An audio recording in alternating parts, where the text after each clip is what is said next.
They call me retired. My wife called me passive. Her boss built his empire in my building, on my code, with her blessing. At the company party, I dropped my badge.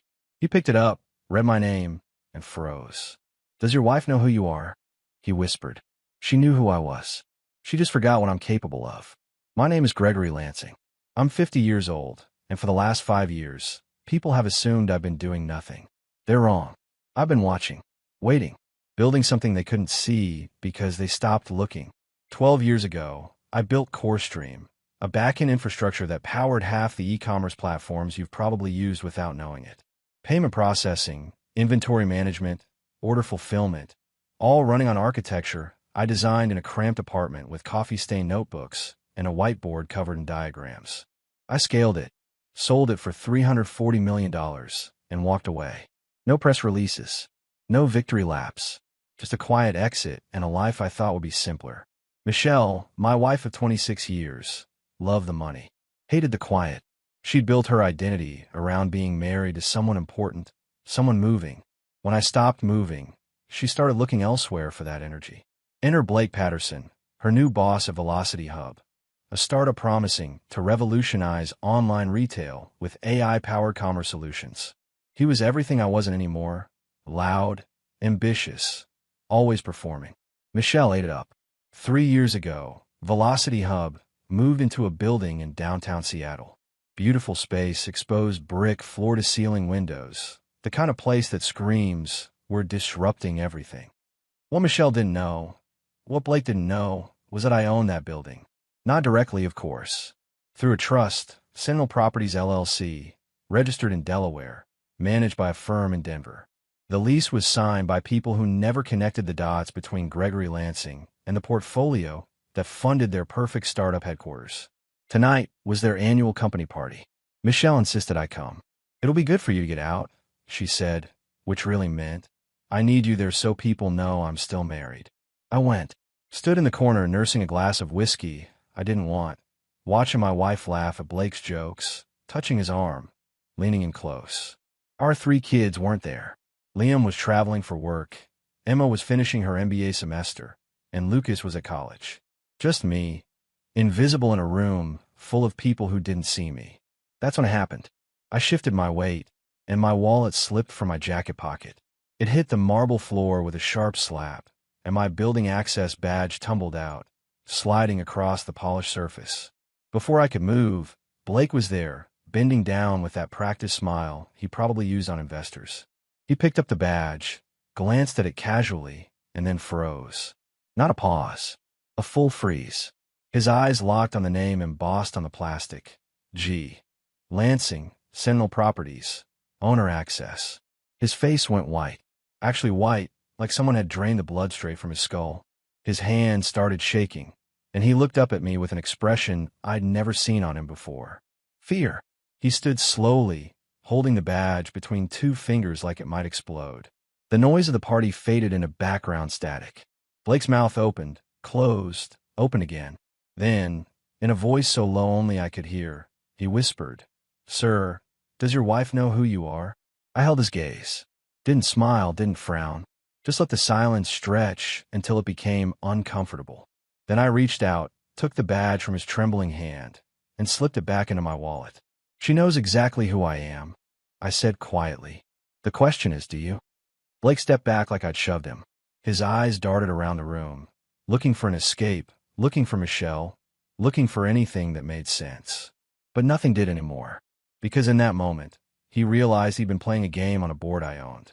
Michelle appeared at his elbow, champagne in hand, oblivious. "Everything okay?" she asked brightly. Blake's voice came out strangled. "Fine. I need to make a call." He practically ran toward the balcony, phone already in his hand. Michelle turned to me, confused. "What was that about?" I took a sip of whiskey. "I think Blake just remembered something important." She narrowed her eyes but didn't push. The music swelled, someone clinked a glass for a toast, and the party rolled on. But something had changed.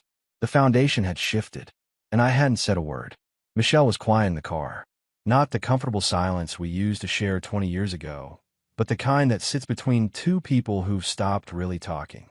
She scrolled through her phone, double-tapping photos from the party, while I drove through Seattle's rain-slick streets. Blake seemed off tonight, she finally said, not looking up. I kept my eyes on the road. Did he? Yeah, like something spooked him. She glanced at me. You didn't say anything to him, did you? We barely spoke. Greg. Her tone sharpened. What happened when he picked up your wallet? He returned it. That's all. She went quiet again, but I could feel her studying me. After 26 years of marriage, you learn to read the silences. This one had suspicion in it. We pulled into our driveway in Bellevue. The house was dark, empty without the kids. Liam was in Chicago closing a deal, Emma buried in finals at Stanford, Lucas still at Boulder. Just us, rattling around in 5,000 square feet that used to feel full. Michelle went straight upstairs without saying goodnight. I poured myself a scotch and opened my laptop in the study. 3 emails were already waiting, all marked urgent, all from legal firms I'd never heard of. Blake worked fast. The first was a request for documentation regarding Sentinel Properties' ownership structure. The second asked for clarification on lease terms. The third, from Velocity Hub's general counsel, politely inquired about building access protocols and security badge issuance. I smiled. They were scrambling, trying to figure out if what Blake saw was real, trying to find an angle, a way out, a loophole. They wouldn't find one. I'd spent 5 years making sure of that. I opened a separate folder on my desktop. Inside were files I'd been collecting for 8 months. Code repositories, commit logs, architecture diagrams, all showing how Velocity Hub's revolutionary platform was built on CoreStream's foundation. Michelle had access to everything when we were married, back when I trusted her with my work. She'd downloaded documentation, saved schematics, kept copies of technical specifications, said she wanted to understand what I'd built. She understood, all right, understood it well enough to hand it to Blake. I found the email chain from 3 years ago. Michelle to Blake. Attached are the back-end frameworks my husband developed. Could be useful for reference. Blake's response, this is gold. Can we schedule a call? They hadn't stolen code directly. They were too smart for that. They'd reverse-engineered it, rebranded it, wrapped it in a prettier interface, and called it innovation. But the bones were mine. The architecture, the logic patterns, the database structure, all mine. I closed the laptop and walked to the window. Rain drummed against the glass.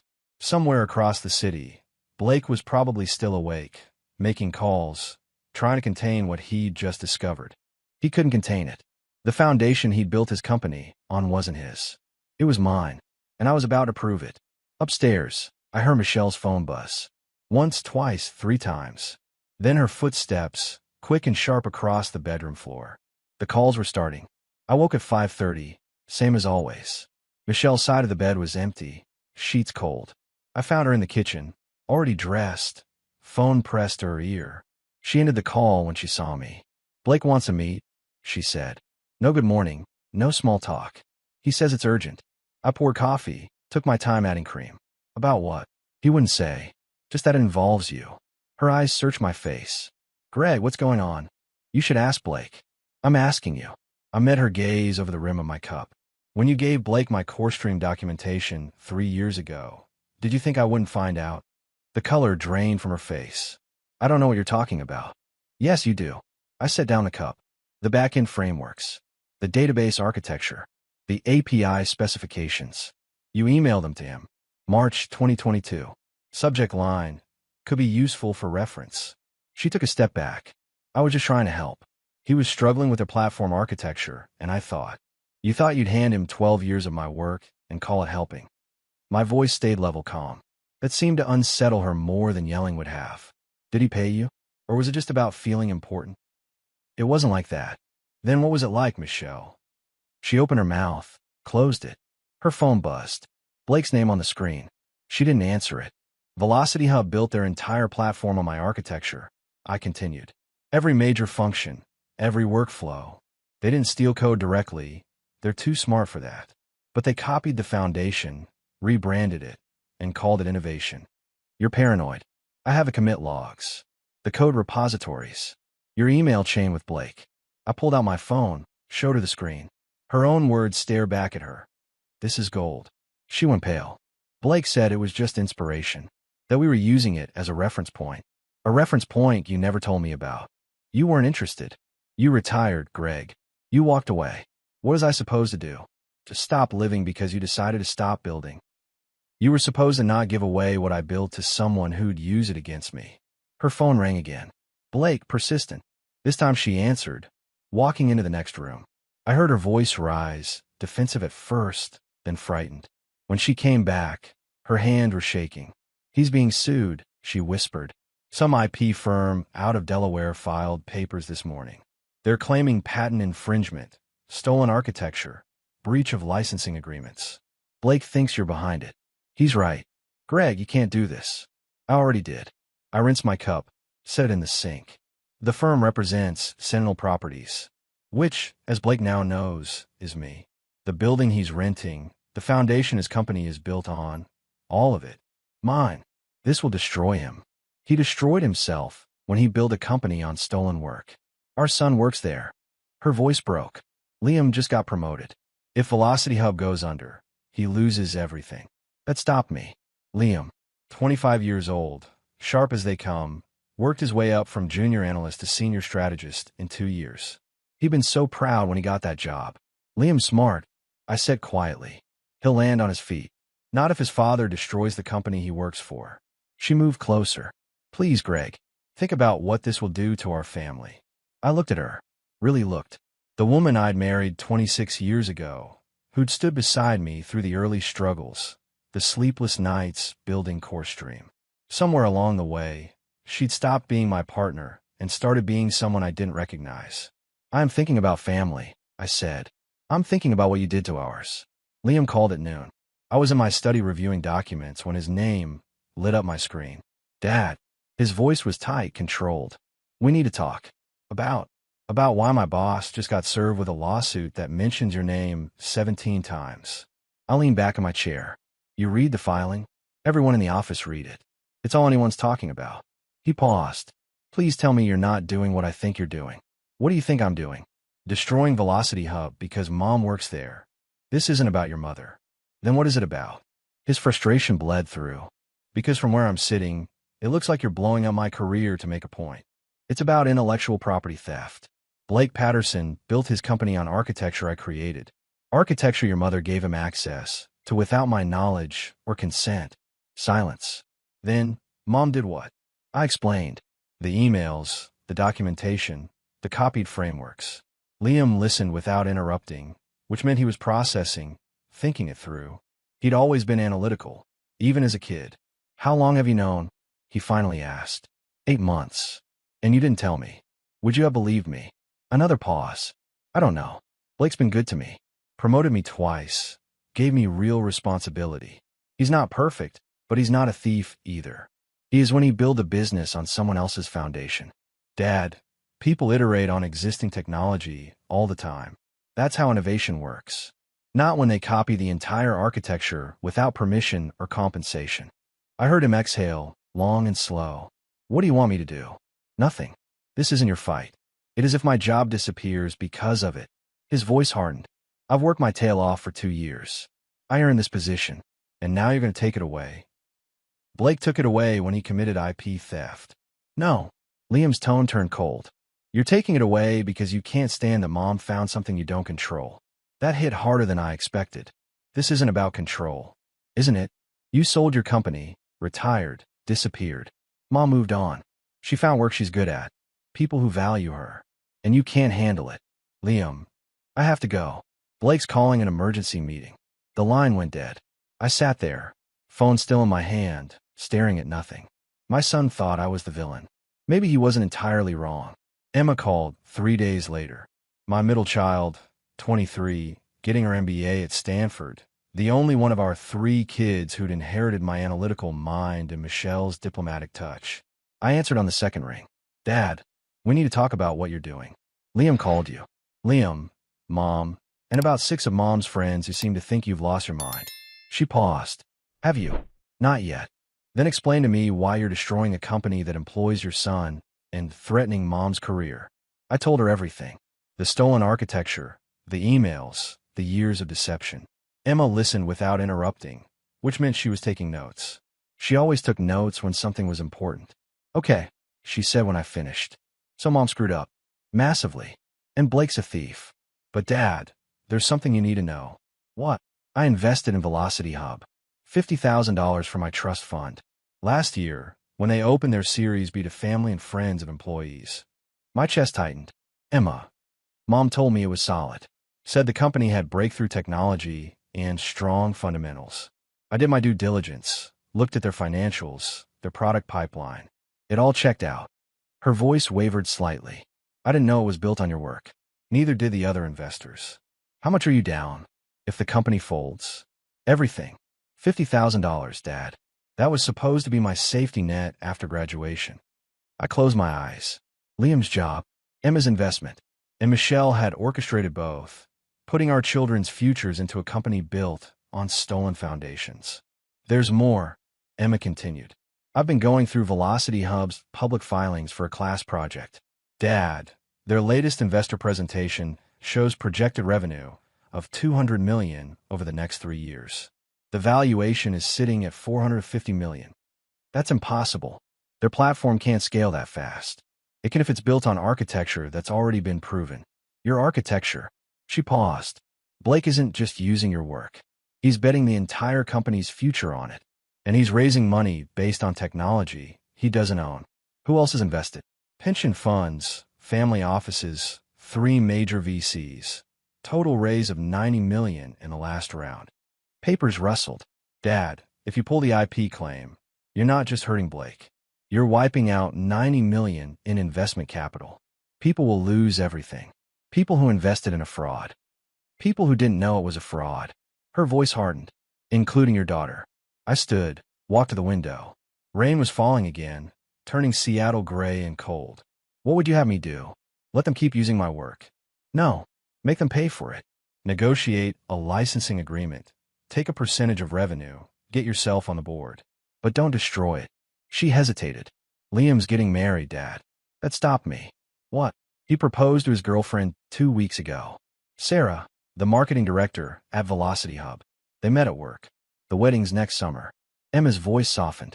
If you destroy the company, you destroy his career and his fiancée's career. You'll be the reason his wedding falls apart.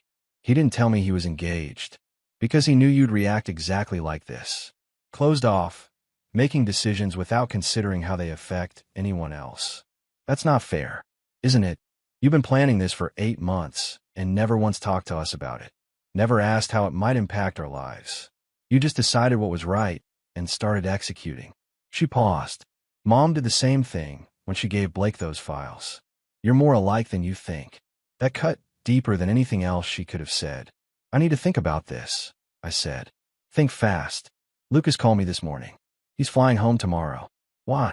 Because his family's imploding and he wants to fix it. Emma's voice cracked slightly. We're all flying home, Dad. All 3 of us. And we're going to sit down and figure this out like adults. With or without you. She hung up. I stood there holding the phone, watching rain streak down the glass. My youngest son, 21, cutting short his semester to come home. My daughter, sacrificing study time during finals. My oldest son, caught between his father and his career. I thought I was protecting what was mine. Instead, I was tearing apart what mattered most. Blake requested a meeting through his attorney. Neutral ground, a conference room at a downtown law firm. Michelle insisted on coming. I didn't object. We arrived separately. Blake was already there, looking like he hadn't slept in days. His lawyer, a sharp woman named Patricia Kellerman, sat beside him with a stack of folders that probably cost 6 figures to compile. Michelle took the seat across from Blake. I sat at the head of the table. Thank you for coming, Patricia began. My client would like to. Save it, I said. Blake can speak for himself. Blake straightened slightly. Greg, I want to apologize. When Michelle sent me those files, I didn't realize what I was looking at. I thought they were general reference materials. You knew exactly what they were. I knew they were technical documentation. I didn't know they were proprietary architecture covered under licensing agreements. You responded, "This is gold," in your email. That doesn't sound like someone looking at reference materials. He flinched. Poor choice of words. I meant it would help us avoid common mistakes. By copying my exact methodology. Patricia intervened. Mr. Lansing, my client, is prepared to offer substantial compensation. A licensing agreement with retroactive payments, equity in Velocity Hub, and a seed on the board. How substantial? She slid a paper across the table. I glanced at the number. $15 million, plus 3% equity. That's what you think my work is worth? I asked. $15 million and pocket change. It's a starting point, Patricia said smoothly. We're open to negotiation. Here's my counteroffer. I leaned forward. You shut down Velocity Hub, return all investor capital with interest, and Blake publicly admits to IP theft. Blake went pale. That would destroy my reputation. You destroyed it yourself. Greg, please. Michelle's voice cut through. Think about Liam. Think about Emma's investment. I'm thinking about them. I'm thinking about what it teaches them if their father lets someone steal his life's work without consequences. What about what it teaches them if their father destroys their futures for revenge? She shot back. Blake spoke up, voice shaking slightly. What if I step down? Resign as CEO, give up my equity, publicly state that the company was built on licensed technology. License from whom? From you. We restructure the company with you as the majority owner. You get control, I get nothing. He met my eyes. But the company survives. The employees keep their jobs. Your son keeps his career. It was a better offer than I expected. Smart even. Blake would lose everything, but Velocity Hub would continue under my control. There's one condition, I said. Name it. Michelle resigns. Immediately. No severance. No equity. No ties to the company. Michelle's head snapped up. What? You enabled this. You gave him the ammunition to build a fraud. You put our children's money and futures into it without telling me. I kept my eyes on Blake. She leaves, or the company dies. Your choice. Blake looked at Michelle, then back at me. His face hardened. I can't accept that, he said quietly. Then we're done here. Patricia tried to intervene, but I was already standing. Michelle grabbed my arm. Greg, you can't do this. Watch me. I walked out. Behind me, I heard Blake's voice, low and defeated. I'll draft the resignation letter.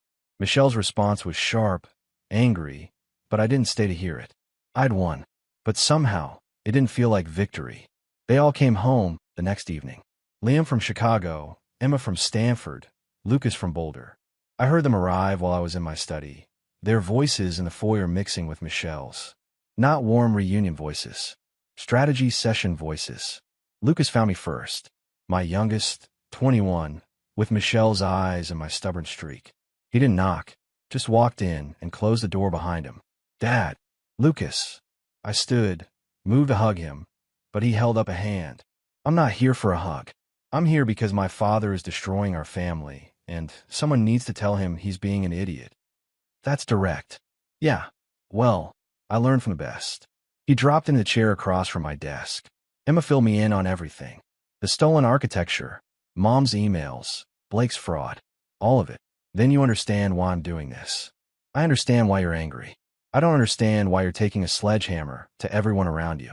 He leaned forward. Liam's engaged, Dad. To Sarah. She works in Velocity Hub's marketing department. They met 2 years ago, fell in love at the company Christmas party. If you destroy Velocity Hub, you don't just kill Liam's career, you kill his relationship.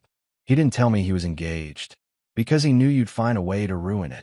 Lucas's voice was sharp. You've been doing that a lot lately. Finding ways to ruin things. That's not fair, isn't it?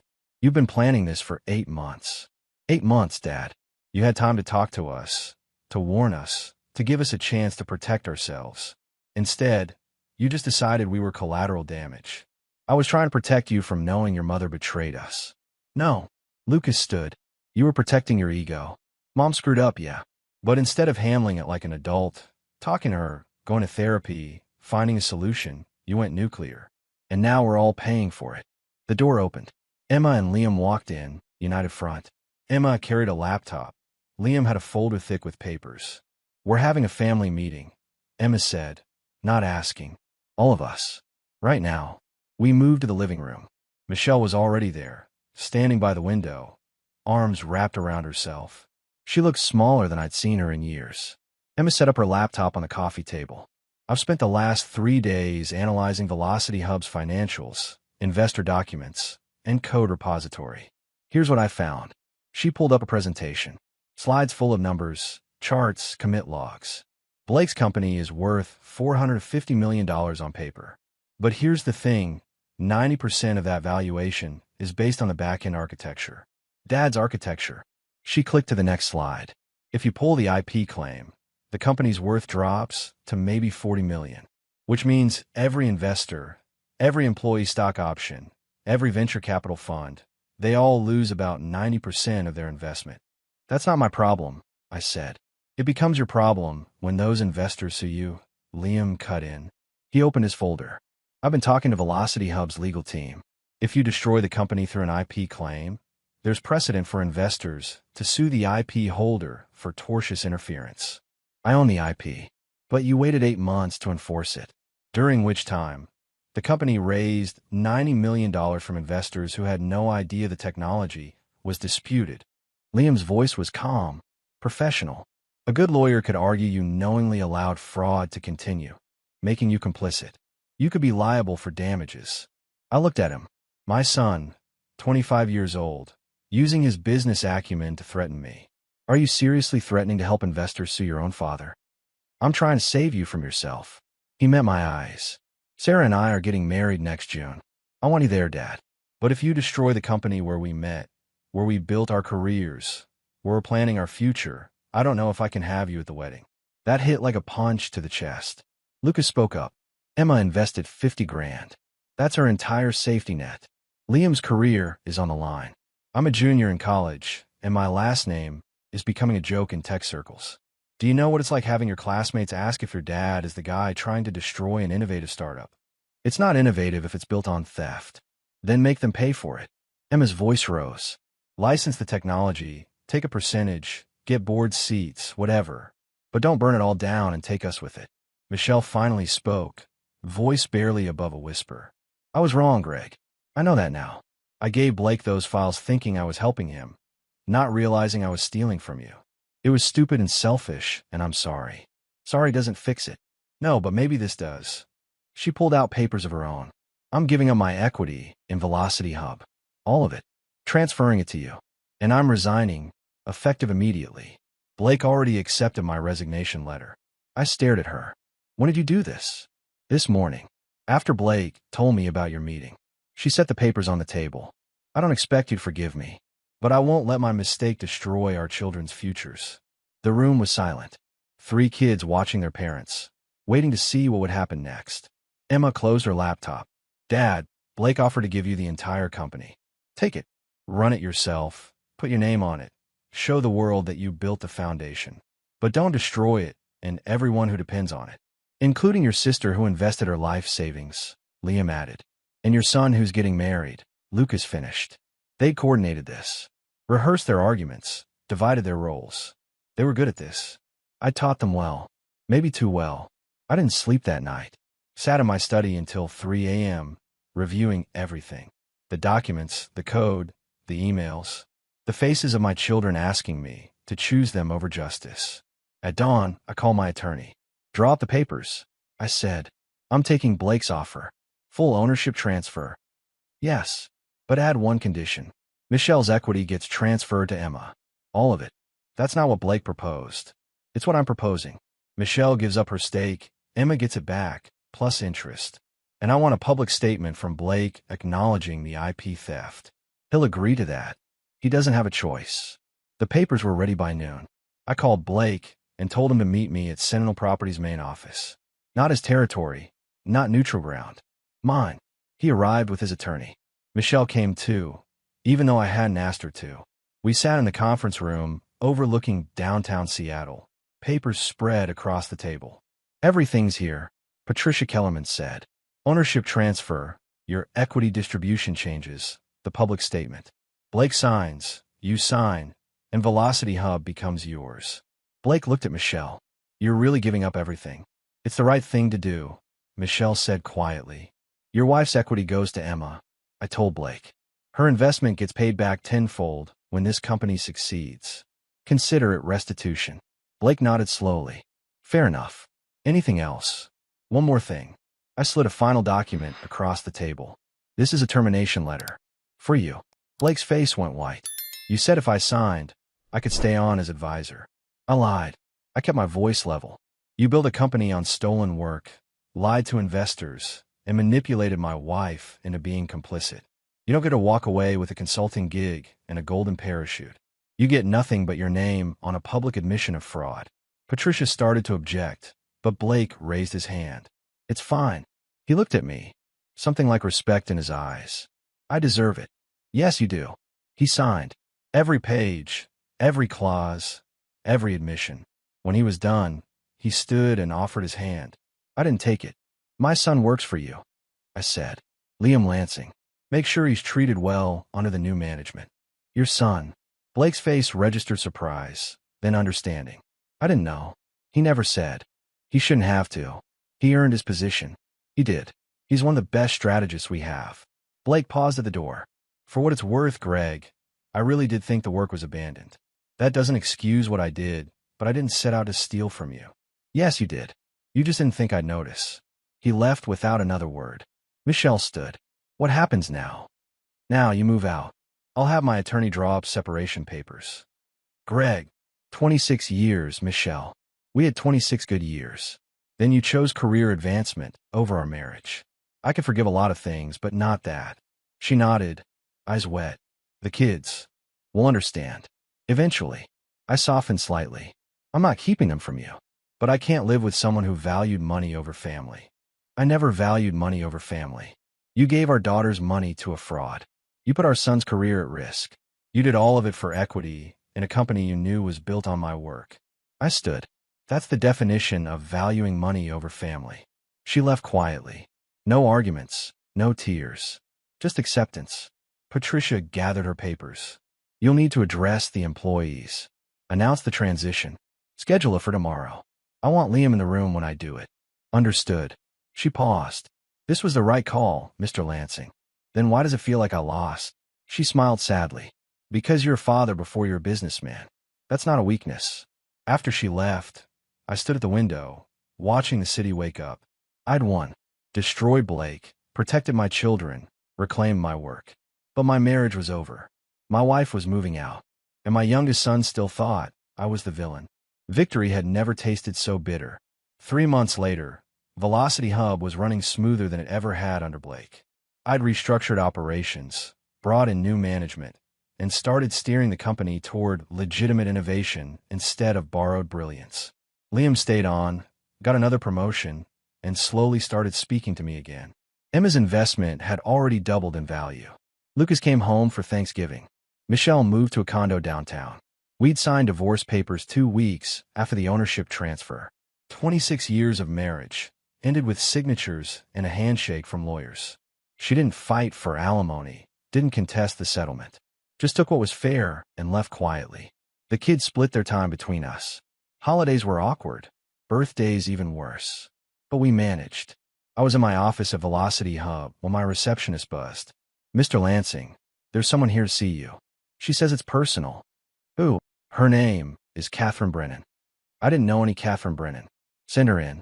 The woman who walked through my door was about 50, well-dressed, carrying herself with the confidence of someone who'd fought battles and won. She had dark hair streaked with gray and eyes that looked familiar in a way I couldn't place. Mr. Lansing. She extended her hand. Thank you for seeing me without an appointment. I don't think we've met. We haven't. But we have a connection you don't know about. She sat without being invited.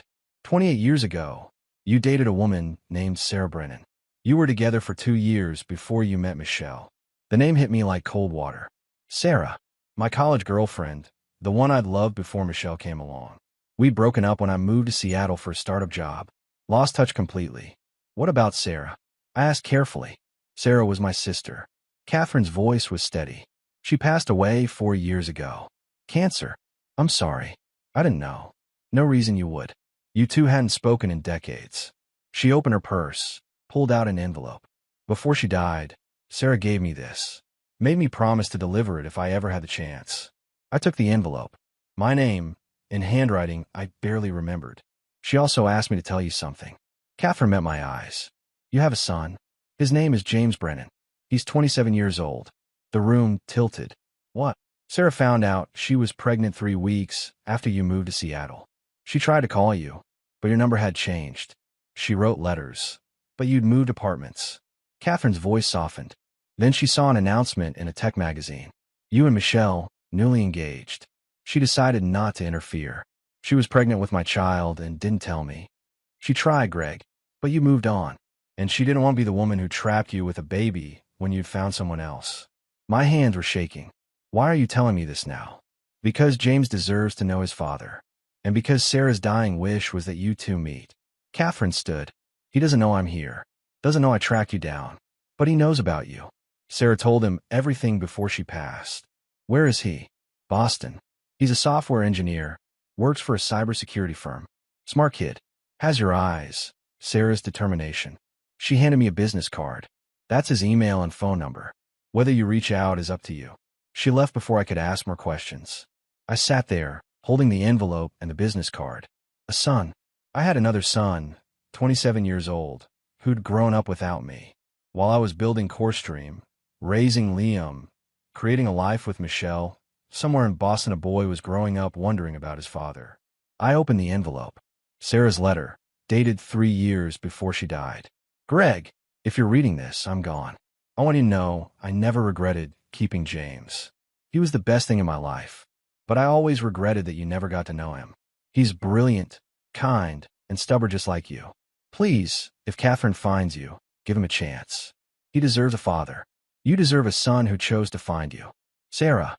I picked up my phone, stared at James's number. 27 years. I'd missed his entire life. But maybe I didn't have to miss the rest of it. I dialed. 8 months later, Liam stood at the altar in a vineyard outside Seattle. Sarah beside him in a dress that cost more than my first car. The ceremony was beautiful, traditional, everything a wedding should be. Michelle sat 3 rows behind me with her new boyfriend, some consultant she'd met at a networking event. We'd exchanged polite nods before the ceremony, nothing more. The divorce had been finalized 4 months ago. Lucas sat to my left, Emma to my right, and on Emma's other side, James Brennan, my son, meeting his half-siblings for the first time at a wedding. It had taken 3 months of phone calls before James agreed to meet me in person. Coffee in Boston, awkward and tentative. He looked like Sarah, but he had my jawline, my hands. We talked for 4 hours about his childhood, his mother, the questions he'd always had about where he came from. I told him about CoreStream, about building something from nothing, about how I wished I'd known, how I would have been there if I could have. He didn't forgive me. Not right away, but he didn't shut me out either. She made me promise not to contact you. He'd said that day. Mom said you had your own family, your own life. She didn't want to complicate it. She should have told me anyway. Maybe, but she did what she thought was right. He looked at me across that coffee shop table. I'm not looking for a father, Greg. I'm 27. I raised myself. But I'm willing to get to know the man who gave me half my DNA. That was 8 months ago. Since then, we talked every week. He met Emma first, then Lucas. Liam had been harder to convince, still processing everything that had happened with Velocity Hub and his parents' divorce. But eventually, he'd agreed to meet his older half-brother. Now they were all here, at Liam's wedding, a family reassembled from broken pieces. The reception was at the same vineyard. Liam and Sarah's first dance, speeches from friends, Emma's toast that made everyone cry. I stayed toward the back, nursing whiskey, watching my children laugh together. James approached, holding a beer. Hell of a party. Liam did well for himself. So did you. He gestured toward the dance floor, where all 3 of my legitimate children were dancing together. They're good people. Their mother raised them well. So did mine. He took a drink. Look, I know this is weird. Me being here, meeting everyone like this. But Emma invited me, and I figured it was time. I'm glad you came. We stood in comfortable silence, watching the party. Then James said, Sarah left me letters. One for every birthday she knew she'd miss. I opened the one for my 27th last month. What did it say? That she hoped I'd found you. That she hoped you were everything she remembered. He looked at me. She said you were the most honest man she'd ever met. That you built things instead of taking them. That you fought fair and loved hard. She was generous. She was honest. He finished his beer. I don't need a father, Greg. But I could use a friend who understands what it's like to build something from nothing. Someone who gets that sometimes the foundation matters more than the finish. I understood. He was offering me a relationship on his terms. Not son and father, but 2 men who shared DNA and history, figuring out what that meant. "I'd like that," I said. Later, as the party wound down, Liam found me. His tie was loose, jacket gone, the happiest I'd seen him in years. "Thanks for coming, Dad. Wouldn't have missed it. I mean it. After everything that happened, I wasn't sure you'd show up." He glanced toward James, who was talking with Lucas. "Or that you'd bring him. He's your brother, half-brother, who I just met 6 months ago." Liam shook his head. "Our family's complicated. Most families are. Yeah, but ours is like a tech startup. Failed first version, massive pivot, and now we're trying to scale the rebuild." He smiled. "Think we'll make it. I think we'll try. That's all anyone can do."